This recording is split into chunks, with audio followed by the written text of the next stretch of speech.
Everybody, this is a quick informational video.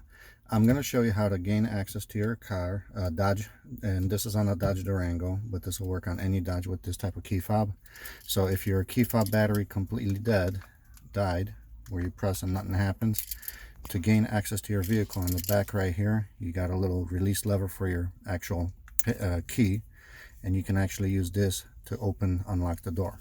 Once you gain access into your vehicle and to start the car, this actually has a proximity sensor. So right here, nothing's happening because there's no, the battery's completely dead.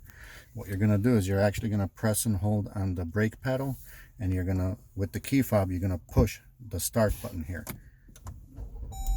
And that's how you can actually start your car with a dead key fob battery. So, and also make sure to check out my other video on how to replace your battery. It takes a CR2032 for this one specifically. And make sure to like, comment, and subscribe. Thanks for watching.